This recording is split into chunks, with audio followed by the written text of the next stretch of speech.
Et retrouvez maintenant le coin des poètes.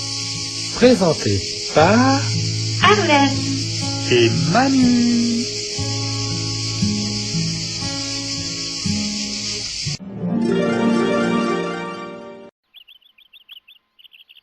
Titre: La souris métamorphosée en fille.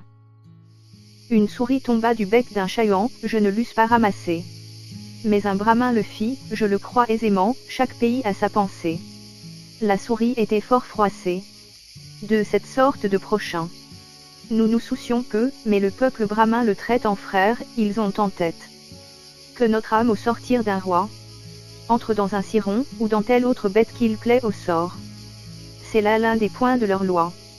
Pythagore chez eux a puisé ce mystère. Sur un tel fondement le brahmin crut bien faire de prier un sorcier qu'il logeât la souris dans un corps qu'elle eût eu pour hôte autant jadis. Le sorcier en fit une fille. De l'âge de 15 ans, est-elle, et si gentille, que le fils de Priam pour elle aurait tenté plus encore qu'il ne fit pour la grecque beauté. Le brahmin fut surpris de choses si nouvelles.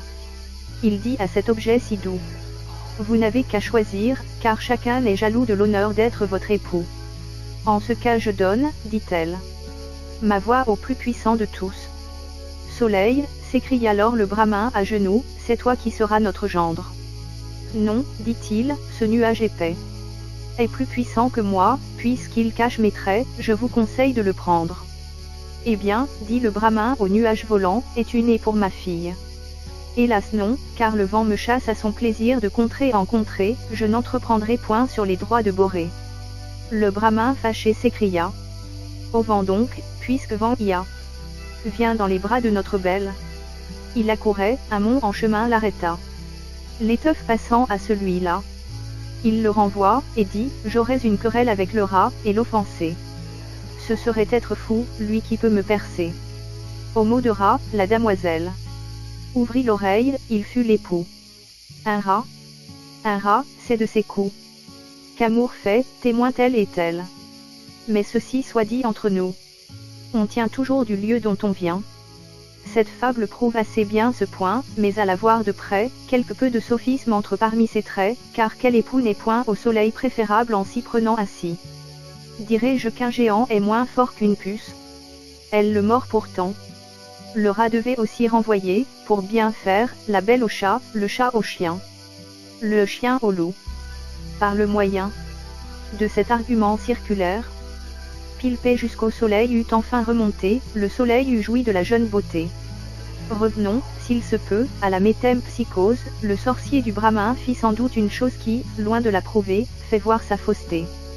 Je prends droit là-dessus contre le brahmin même, car il faut, selon son système, que l'homme, la souris, le ver, enfin chacun aille puiser son âme en un trésor commun, toutes sont donc de même trempe, mais agissant diversement, selon l'organe seulement.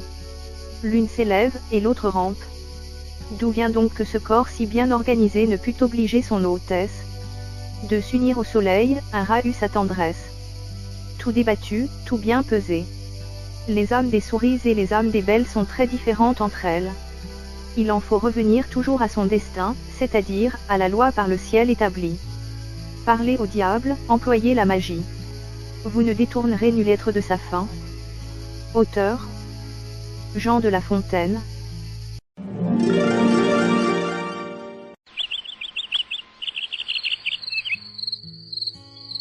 Vous venez d'écouter la chaîne des bons trucs.